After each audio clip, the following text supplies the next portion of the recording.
მოგესალმებით ბატონო ანდრო, მადლობთ იმისთვის, რომ მიიღებთ მონაწილეობას ჩვენს გადაცემაში. მოგესალმებით. თქვენი ბრიფინგიდან გაირკვა, რომ სახელმწიფოს პირველი პირი არ არის სათანადოდ დაცული. სახელმწიფო დაცვის სამსახურმა უპასუხა თქვენს განცხადებას. რამდენად გაკმაყოფილებთ ეს განმარტებები? არა, განცხადებები არ მაკმაყოფილებს, იმიტომ რომ ესეთი რამდენიმე ტყუილი თქვა, მაგალითად თქვეს, რომ თითქოს ჩვენი IT სამსახურის უფროსთან შეთანხმებით შემოვიდა ეს ხალხი, რაც არის მტკნარი სიცრუე. ამის გარდა ყველანაირი რეჟიმი იყო დარღვეული. ისინი ასახელებენ რაღაც გვარებს, ამბობენ, რომ ამ ხალხს აქვს უფლება, ანუ დაშვება მსგავს საქმიანობაზე, ჯერ ჩვენ არ ვიცით ნამდვილად ეს ხალხი იყო აქ შემოსული, ვინმე სხვა იყო მოსული. ანუ სწორედ იმის გამო, რომ არანაირი რეჟიმი არ დაიცვეს, ხო, დღეს ამაზე მსჯელობა არის ძალიან რთული. რომ გქონდეს ამ ხალხს ზოგადად დაშვება ასეთი ტიპის საქმიანობაზე, არსებობს რაღაც უსაფრთხოების რეჟიმი, ხო, რაც უნდა იყოს აუცილებლად დაცული. მათ ნამდვილად არ აქვთ უფლება, რომ როცა მოესურვებათ, შემოვიდნენ ადმინისტრაციის სასახლის ტერიტორიაზე და გაკეთონ ის, რაც უნდათ. ეს უნდა ხდებოდეს ჩვენი მოთხოვნის საფუძველზე, ჩვენი ნებართვის საფუძველზე და ჩვენ აუცილებლად უნდა ვიყოთ ინფორმირებულები და ჩვენი წარმომადგენელი უნდა ესწრებოდეს, როდესაც ისინი ამ ტიპის საქმიანობას ახორციელებენ. ამის გარდა აქ არის შემოსასვლელის პრობლემა, რაც კიდევ უფრო მეტ კითხვას ბადებს, იმიტომ რომ სხვა შემოსასვლელიდან ასე უბრალოდ უკონტროლოდ ვერ შემოვიდოდნენ, სამწუხაროდ დაცვა მისამაც საშუალება შემოსულიყვნენ იმ შემოსასვლელიდან, სადაც დადის პრეზიდენტი და არსებობს ამაში სპეციალური რეგულირება, რომ ამ შემოსასვლელით სარგებლობის უფლება აქვს მხოლოდ როგორც კუშინას გამოაცხადა პრემიერს, პატრიარქს და თავად პრეზიდენტს. ასე რომ ძალიან ბევრი რამე იყო დარღვეული, თავის მართლების რეჟიმში ჩადნენ, ჩვენ გამოძიება მოვითხოვეთ და ამას საერთოდ ხმას არავინ იღებს, მაგრამ ჩვენ ამას მაინც დაბეჭდებით მოვითხოვთ, იმიტომ რომ ჩვენ გვინდა რომ აღმოვხვრათ ასეთი ფაქტები ერთხელ სამუდამოდ ერთი და მეორე დავწმუნდეთ, რომ აქ ნამდვილად შეცდომას ჰქონდა საქმე, ან ვინმე შემოსული იყო იმისაც, რომ რაღაც კონკრეტული ინფორმაცია გაეტანა. ერთი რაღაც მინდა გითხრათ, ის ოთახი, სადაც ისინი შევიდნენ და რომლის გასაღებიც უბრალოდ ამას მოპარვის გარდა პრინციპში არაფერი ქვია, იმიტომ რომ ჩვენი IT სამსახურის უფროსის ოთახში შევიდნენ და მისი უჯრიდან ამოიღეს დაუკითხავთ გასაღები.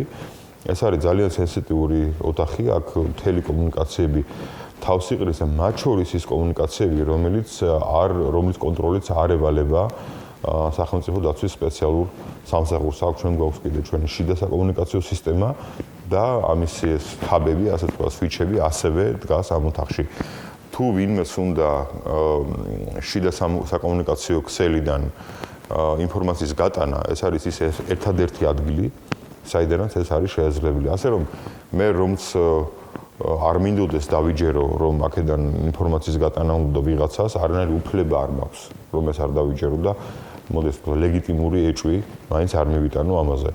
მე ველი და ჩვენ ველით ცხად პასუხებს ამ ყველაფერზე, ეს პასუხები ჯერჯერობით არ ჩანს, რაც ჩანს არის მხოლოდ ტყუილები და თავის უნიჭო მართლების ცდილობები. გამოძიება ახსენეთ, ვის მიმართეთ კონკრეტულად? ჩვენ არ გვჭირდება, რომ მიმართოთ კონკრეტულად ვინმეს, გასაგებია, რომ პროკურატურის საქმეა ამ შემთხვევაში.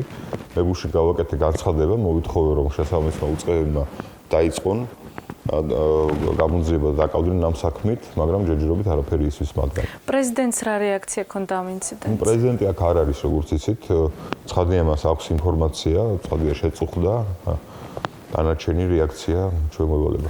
პრეზიდენტის ადმინისტრაციის უფროსი ბრძანდებით, რატომ დათანხმდით ამ თანამდებობას, როცა პრეზიდენტის ვადის სამოწურვამდე რამდენიმე თვეა დარჩენილი? პრეზიდენტის ვადის სამოწურვამდე არის რამდენიმე თვე მართალია, თუმცა ამით არ თავდება ჩვენი პოლიტიკური მოღვაწეობა, ჩვენი გუნდის, მე ვარ ამ გუნდის წევრი და ხა იცით თქვენ ბატონი დავითი წავიდა ამერიკაში სამუშაოდ, მას ჰქონდა ძალიან სერიოზული შემოთავაზება და ასეთი გადაწყვეტილება მიიღო და როცა პრეზიდენტმა შემოთავაზა ეს თანამდებობა, მე ვფიქრობ რთულ დროში ეს არის ძალიან საპასუხისმგებლო თანამდებობა და მე დავთანხმდი ამას, იმიტომ რომ არის ბევრი საქმის საკეთებელი, მე ბევრი არ მიფიქრია, სიმართლე გითხრათ, დავთანხმდი საკმაოდ ადვილად, იმიტომ რომ მიმაჩნია, რომ მართლა ძალიან ბევრი საქმეა საკეთებელი, აქედან კიდევ უფრო მეტ შევძლებ მე თვითონაც და თვითონ რეგიონშიც წყნარად ვარ, იმიტომ რომ ძალიან კარგი პიროვნება დავტოვეთ იქ გუბერნატორად,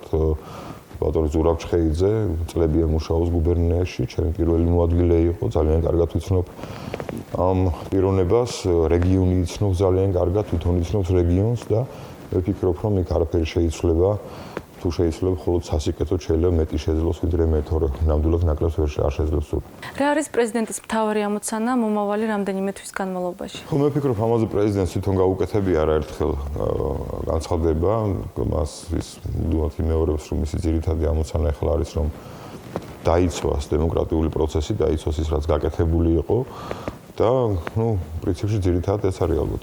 უშლის თუ არა ხელისუფლება ამ მიზნების განხორციელებაში საქართველოს მე პრეზიდენტს? პირადად მაქვს ახალი ხელისუფლების მოქმედების მიმართ ძალიან ბევრი კითხვა. დღემდე ვერ ჩამოყალიბდა ეს გუნდი, რა არის მათი საგარეო პოლიტიკა, რა არის მათი საშინაო პოლიტიკა. ძალიან ბევრი პოპულისტური განცხადებების გარდა ჩვენ რეალურად ვერ ვხედავთ, რომ ქვეყანა რაღაც სტაბილური განვითარების გზაზე იდგეს. პირიქით, იცვლებები, რაც მათში აქვთ ჩვენს პოლიტიკაში, აჩვენს სწორედ იმ კითხვებს და იმ საფრთხეებს, რომ შეიძლება ძალიან ბევრი რაღაცა მართლაც ცუდად წავიდეს, მოკლედ რომ თქვა რა, ეს შეეხება როგორც საგარეო პოლიტიკას, ეს შეეხება ეკონომიკას და ბევრ ეს შეეხება სასამართლოებს, მათ აქვთ ყველა რესურსი იმისათვის, რომ გააუმჯობესონ მდგომარეობა ყველა მიმართულებით, თუმცა ამის მიუხედავად ჩვენ ვხედავთ, რომ ვექტორი აშკარად არის უკანმართული. ბიძინა ივანიშვილმა განაცხადა, რომ აპირებს კონსტიტუციის ჭკუაზე მოყვანას, ამისთვის სპეციალურ კომისიას ქმნის. რა მიზანს ისახავს ეს ინიციატივა?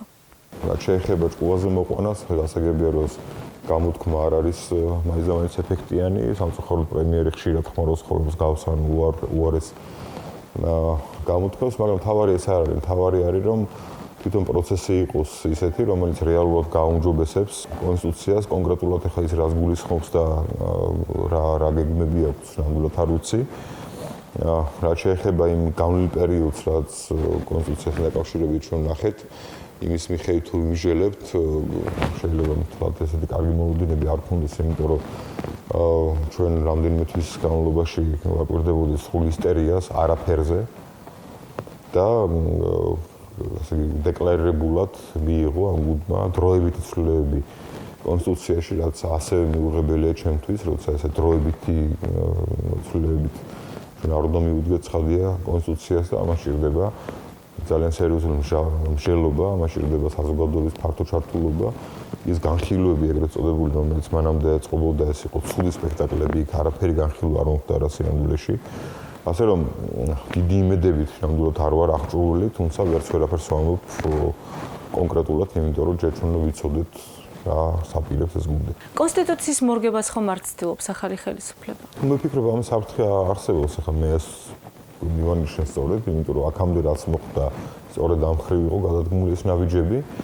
ამის შემდეგ უბრალოდ ჯერ არ მაქვს მე კონკრეტული ინფორმაცია, რას აპირებენ, მაგრამ არ არის გამორიცხული, იგივე მიმართულებით გაქვს დაგრძელდეს. ანუ შეინიღბოს ისევ რაღაცა პოპულისტური რაღაცა ლოზუნგები და მესიჯები, იმის უკან რა იდგება ჯერ ნახოთ. რატომ ხდება ისე, რომ შეხვედრის შემდეგ პრეზიდენტის ნათქვამს უარყოფს პრემიერი და პირიქით? ეს ხდება იმიტომ, რომ ჩვენ ცხოვრობთ ძალიან სამწუხარო რეალობაში. ჩვენ ცხოვრობთ რეალობაში, სადაც ჩვენს პოლიტიკურ ოპონენტებს, მათ უდიდეს ნაწილს ამოძრავებს რაღაც ესეთი აგრესია, რაღაცა შურიზიების გზნობა, რაღაც ზიზღი ოპონენტების მიმართ და მათ ხშირად მართლა არ ესმით ჩვენ რას ვამბობთ, ხშირად უბრალოდ არ უნდათ რომ ეს გაიგონდა, რაღაც თავიანთ ვერსიებს თხზავენ. არის ძალიან სამწუხარო ისიც, რომ პროფესიონალიზმის დონე არის ძალიან დაბალი მეორე მხარეს და ხშირად ისინი ვერც ახერხებენ, რომ ჩამოაყალიბონ ის, რის თქმა უნდათ. ან შეგვიძლია ვივარაუდოთ სპეციალურად აკეთოს ვიღაცა ამას, მაგრამ ამაზე მსჯელობა ჩემი მხრიდან შეუძლებელია. სტრასბურგში ჟან-კლოდ მინიონმა ჩაატარა სადილი, სადაც იყო დაპატიჟებული საქართველოს პრემიერ-მინისტრი, არ იყო დაპატიჟებული საქართველოს ოპოზიცია და იყო დაპატიჟებული ალექსეი პუშკოვი. ბიძინა ივანიშვილმა განაცხადა, რომ ეს მისთვის მოულოდნელი იყო. გჯერათ თუ არა ამის ასეთი მოულოდნელობის და რაზე შეეძლოთ მათ იქ ესაუბრათ? არა, მე ნამდვილად არ ვშველა, არ ვჯერა ამისი. არ ვჯერა, იმიტომ რომ ასეთი ტიპის სადილებზე დამწერთა სია წინასწარ არის ხოლმე ცნობილი. და ესეც სამწუხაროა, როცა ასეთი მარტივი ტყუილით ცდილობს ვიღაცა რომ შეიყვანოს საზოგადოება შეცდომაში. ასე რაღაცები არ ხდება. როცა არის მაღალი დონის შეხვედრა და იმართება ოფიციალური სადილი, იქ დამწრეთა ვინაობა არის ცნობილი. რატომ დამალა მან ეს? ალბათ იმიტომ, რომ საზოგადოება ამას არ არიქოს კარგად და მართლაც გაუგებარია, როგორ შეიძლება საკუთარი პოლიტიკური პარტნიორები არ მიიწვიო, არ დაესრონ ამ სადილს და დაემსროს ამ დროს შენი პირდაპირ ვთქვათ, მტერი, რომ მათი ოკუპანტის წარმომადგენელი. შესაძლოა თუ არა მათ რამეზე მოელაპარაკათ? თავისთავად თეორიული შესაძლებლობა ცხადი არსებობს და შეიძლება სწორედ ამიტომაც არ მიიწვიეს პოლიტიკური ოპონენტები, მაგრამ ამაზე ახლა მეც არწმუნო განცხადების გაკეთება ცხადი არ შემიძლია. ახალი ხელისუფლება ცდილობს, რომ მოაგვაროს ურთიერთობა რუსეთთან და არ თქვას უარი არც ნატოზე, არც ევროკავშირზე. მაგრამ 19 აპრილის აქცია მაჩვენა, რომ საზოგადოებაში არსებობს უნდობლობა ამ საკითხთან მიმართებაში. რატომ არ შეიძლება, რატომ არ არის რეალური ასეთი პოლიტიკური ფორმულა? ერთის მხრივ ნატო, მეორეს მხრივ რუსეთი. არ შეიძლება ამ კონკრეტულ შემთხვევაში, ამ გეოპოლიტიკაში და ამ ინტერესების კონტექსტში, რაც აქვს რუსეთს და რაც გვაქვს ჩვენ. ჩვენი ეროვნული ინტერესი, საერთო ინტერესი არის ცხადია ის, რომ ვიყოთ თავისუფლები და დამოუკიდებლები, ეს ნამდვილად არ შედის რუსეთის ინტერესებში. ჩვენ გვჭირდება ნატო იმისაც, რომ ხარდაჭერილი იყოს და გაძლიერებული იყოს ჩვენი ეს ინტერესი, ანუ თავისუფლებისა და დამოუკიდებლობისა, სუვერენიტეტისა, ეს ნამდვილად არ შედის რუსეთის ინტერესებში. ასე რომ, როდესაც ვიღაც აკეთებს ამ განცხადებას, რომ ეს ყველაფერი ერთდროულად უნდა, ეს კარგ შემთხვევაში შეიძლება იყოს ინფანტილიზმი, ცუდ შემთხვევაში შეიძლება იყოს პირდაპირ ტყუილი და საზოგადოების შეცდომაში შეყვანის ცდელობა. რასთან გვაქვს აქ საქმე, ახლა ჩემი პირადი მოსაზრებები რო გვერდზე გავწიოთ, თქვენ სწორად აღნიშნეთ 19 აპრილს კარგად გამოჩნდა, იმიტომ რომ ეს არ იმსახურებს დიდობას საზოგადოებაში ნამდვილად ასეთი მიდგომები. ხალხს უნდა დაინახოს კაფიო მიმართება საგარეო პოლიტიკის მიმართ და მე დარწმუნებული ვარ, რომ ხვალდაზეგ ჩვენი საზოგადოება ნამდვილად აიძულებს მართლ გუნდს, რომ ეს პოზიცია მათი იყოს ძალიან მკაფიო. შეაფერხებს თუ არა ასეთი მიდგომა ვილნიუსის სამიტზე საქართველოს ასოცირების ხელშეკრულების მიღების პერსპექტივას? ცხადია შესაძლოა ეს მოხდეს, ძალიან დიდი რისკია ამისა. რა თქვენ ხედავთ, რომ ჩვენი ხელისუფლება შედის პირდაპირ არა მარტო ასეთ კორექტულ პოლემიკაში, არამედ აქ რამის ლანძღავამდე მივიდეს საქმე ჩვენი პარტნიორებისა ევროპიდან. ეს არ არის ის დამოკიდებულები, რომელმაც ჩვენს ევროინტეგრაციას შეიძლება ხელი შეუწყოს. კეთილი, ნაციონალურმა მოძრაობამ დაიწყო რებრენდინგი, ოპონენტები საუბრობენ იმაზე, რომ არანაირ რებრენდინგზე არ შეიძლება ვისაუბროთ, თუ კი ძველი სახეები დარჩება პარტიაში. რა კომენტარს გაუკეთებთ თქვენ ამას? ხო, ოპონენტები ბევრ რამეზე ლაპარაკობენ, ისინი მას ლაპარაკობენ, რომ შეიძლება იურიდიული სუბიექტი დაადანაშაულონ და დამნაშავედ გამოაცხადონ, მათ უნდა პარტია საერთოდ გაუქმდეს.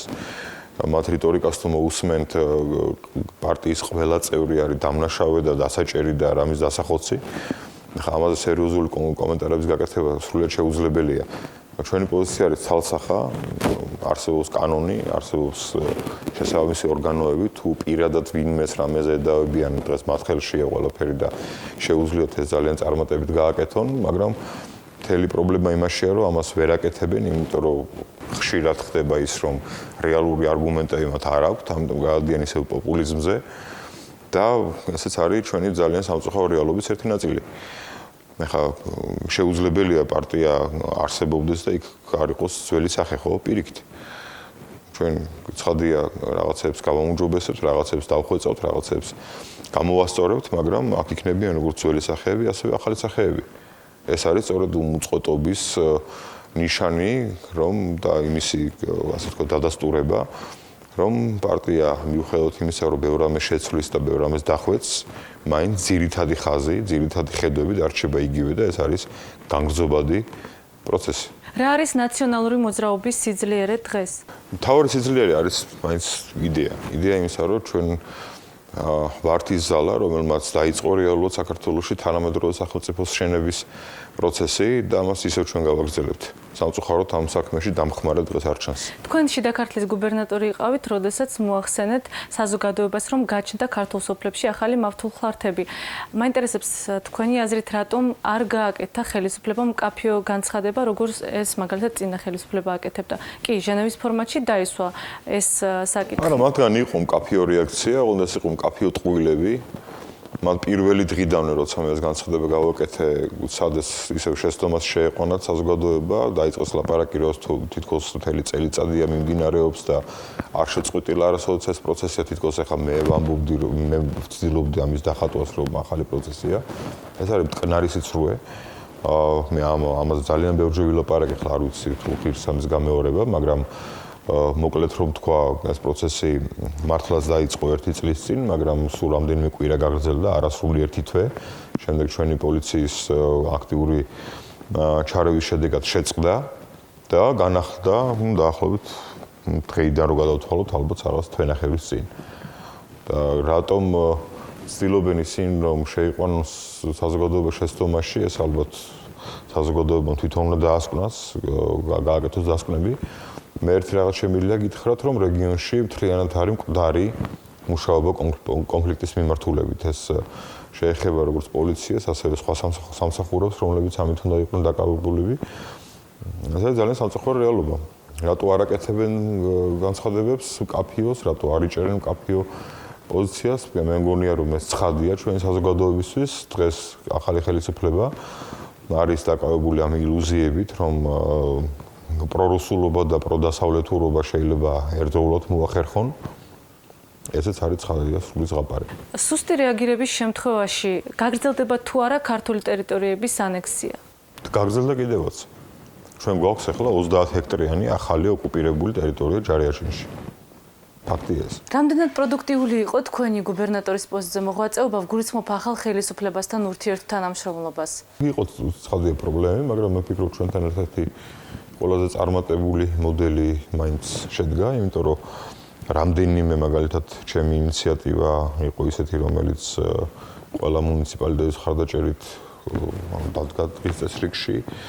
შეეხებოდა ბევრ სხვადასხვა თემას, მაინც გამოვყოფდი რამდენიმეს. ერთი არის ეს რეგიონის სტრატეგიული განვითარების კონცეფციის სტრატეგიის შექმნა დავიწყეთ საინვესტიციო პროექტებზე, როცა დადგა საკითხი ჩვენ ერთ-ერთი ისეთი პროექტი წარმოვწიეთ, რომელიც მართლაც ყველა მუნიციპალიტეტის მხრიდან იყო ხარდაჭერილი. ნახოთ ახლა რას იზავს ინფრასტრუქტურის სამინისტრო, მაგრამ ყოველ შემთხვევაში ეს ერთობლივი ინიციატივა იყო. თუმცა პრობლემები იყო ცხადია, იყო ახლა მაგალითად იგივე ღვინის ფესტივალზე, ქართლის ღვინის ფესტივალზე, რომელზეც დავიწყე ლაპარაკი, იცით თქვენ რომ ერთ-ერთ შეხვედრაზე არ მოვიდნენ მუნიციპალიტეტების წარმომადგენლები, თუმცა მათ მაინც არ დაუფიქსირებიათ ის, რომ არის თანამშრომლობენ ამაში. პირიქით თქვენს რომ უბრალოდ იმ დღეს ვერ მოიცალეს. ხა მე მჯერა არ მჯერა ერთია, მაგრამ კოლექტიურად 8 კაცმა ვერ მოიცალა, ასე გამოვიდა. მაგრამ მეორე მხრივ ფაქტია, რომ ისინი ვერ გაურბიან იმ პასუხისმგებლობას, როცა ესეთი სწორი და კარგი ინიციატივა დგება, მათ ცხადია მოუწევთ ჩართვა იმ ნაწილში, რომელიც მათ კომპეტენციაში და პასუხისმგებლობაში შედის. დღეს საქართველოს ადანაშაულებენ ტერორისტების მომზადებაში. მე ვგულისხმობ გაზეთ იზვესტიას სტატიას ბოსტონში აფეთქებასთან დაკავშირებით, იმის გათვალისწინებით, რომ ახალი ხელისუფლება ცდილობს გამოაშკარაოს ყველაფერი. რამდენად რეალურად მიგაჩნიათ, რომ რუსეთის მხარეს და ასევე რუსეთის მედიას მტკიცებულებები, თუ ისინი არსებობს, მიაწოდა თვით ქართულმა მხარემ. ძალიან მძიმე იქნება ხა ჩემგან ამაზე საუბარი. რაღაცა მტკიცებით ფორმაში.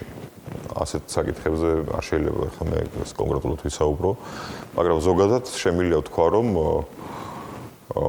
ძალიან არათანმიმდევრულია დღევანდელი ხელისუფლება და კონკრეტულად პრემიერ-მინისტრი განცხადებებში და ქმედებებში.